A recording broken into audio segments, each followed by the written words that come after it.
Spine CT scan यानी spine computed tomography scan. इस जांच से रीढ़ की हड्डी यानी स्पाइन के अंदरूनी संरचना की साफ तस्वीरें ली जाती है, कमर व गर्दन से जुड़ी समस्याओं के बारे में जानने के लिए। स्पाइन सिटी स्कैन का जो मुख्य वजह होता है, यदि कमर दर्द या गर्दन दर्द की समस्या है लंबे समय से, तो ऐसे मामलों में स्लीप डिस्क की समस्या है, नस दबना यानी नर्व कंप्रेशन की समस्या है, ट्यूमर या इन्फेक्शन की समस्या है, रीढ़ की हड्डी में किसी प्रकार का फ्रैक्चर है, चोट गर्दन या रीढ़ की हड्डी में कोई इंजरी है, तो ऐसे मामलों में स्पाइन सिटी स्कैन किया जाता है।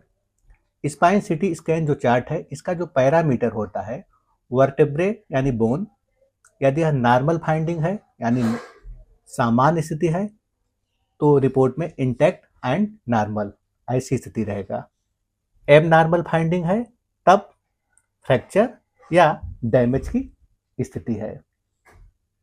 डिस्क इंटरवर्टेब्रल डिस्क, तो यदि यह नॉर्मल है तो नॉर्मल पोजीशन एंड साइज, तो ऐसी स्थिति रहेगा। एब नॉर्मल स्थिति में डिस्क ब्लेज और प्रोलैप्स यानी स्लिप डिस्क की समस्या है। नर्व्स, यदि यह नॉर्मल है तो नो कंप्रेशन रहेगा। एब नॉर्मल स्थिति में नर्व कंप्रेशन या पिंचिंग की समस्या है। अलाइनमेंट, यदि यह नॉर्मल है तो spine is straight and aligned, ऐसी स्थिति रहेगा। एब नॉर्मल स्थिति में कर्वेचर या डिफॉर्मिटी की समस्या है, ऐसी स्थिति रहेगा। स्पाइनल कैनाल, यदि यह नॉर्मल है तो नॉर्मल विद रहेगा। एब नॉर्मल स्थिति में नैरोइंग यानी स्पाइनल स्टेनोसिस की समस्या है। ट्यूमर यानी मॉस, तो यदि नॉर्मल है तो नो एब नॉर्मल ग्रोथ, तो रिपोर्ट में ऐसी स्थिति रहेगा। एब नॉर्मल स्थिति में ट्यूमर और लीजन प्रेजेंट, तब एब नॉर्मल स्थिति में ऐसी स्थिति रहेगा। स्वेलिंग यानी इडिमा, तो यदि नॉर्मल है तो नो स्वेलिंग रहेगा। एब नॉर्मल स्थिति में इन्फेक्शन और इडिमा, इसका मतलब है कि इन्फेक्शन या किसी प्रकार का सूजन है। डिजेनरेशन, तो यदि नॉर्मल है तो नो वियर एंड टीयर, ऐसी स्थिति रहेगा। एब नॉर्मल स्थिति में डिजेनरेटिव चेंजेस, तो ऐसी स्थिति रहेगा। तो ध्यान रहिए, यदि रिपोर्ट सामान्य है तो अलाइनमेंट इज नॉर्मल, ऐसी स्थिति रहेगा। नो फ्रैक्चर सीन रहेगा, नो डिस्क प्रोलैप्स रहेगा, स्पाइनल कैनाल इज नॉर्मल रहेगा। एबनॉर्मल स्थिति में डिस्क ब्लज प्रोलैप्स यानी स्लिप डिस्क की समस्या है। यदि रिपोर्ट में कंप्रेशन यानी नर्व प्रेजेंट, यानी इसका मतलब है कि नर्व प्रेशर, इसका मतलब है कि नस दबा हुआ है।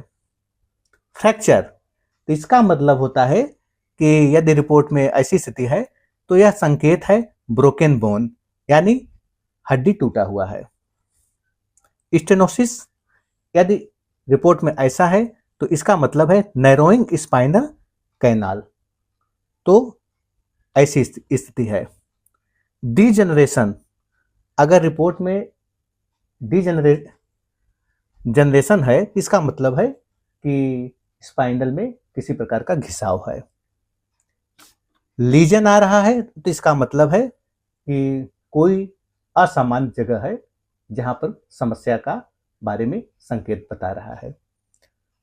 तो ध्यान रहे कि ऐसे मामलों में विशेषज्ञ लंबे समय तक दवा चलाते हैं, और कभी कभी ऐसा भी होता है कि कुछ समय जब दवा चल जाता है तो हो सकता है कि कुछ समय के बाद आपको पहले जैसा लक्षण अब न दिखाई पड़े। तो ध्यान रहे कि यदि लक्षण न भी दिखाई दे रहा है तो खुद से दवा नहीं बंद करना चाहिए। जब तक डॉक्टर खुद न सलाह दे तब तक अपने से दवा नहीं बंद करना है। डॉक्टर के परामर्श के अनुसार नियमित इसमें दवा लेना चाहिए। और इसके साथ साथ रिपोर्ट में डॉक्टर यह चीज़ देखते हैं कि हड्डियों की स्थिति, डिस्क की हालत, नसों पर दबाव, फ्रैक्चर या चोट, सूजन या ट्यूमर। तो रिपोर्ट में ऐसी स्थिति देखकर ही डॉक्टर यह तय कर पाते हैं कि कौन सा समस्या है और उसी आधार पर इसका ट्रीटमेंट होता है।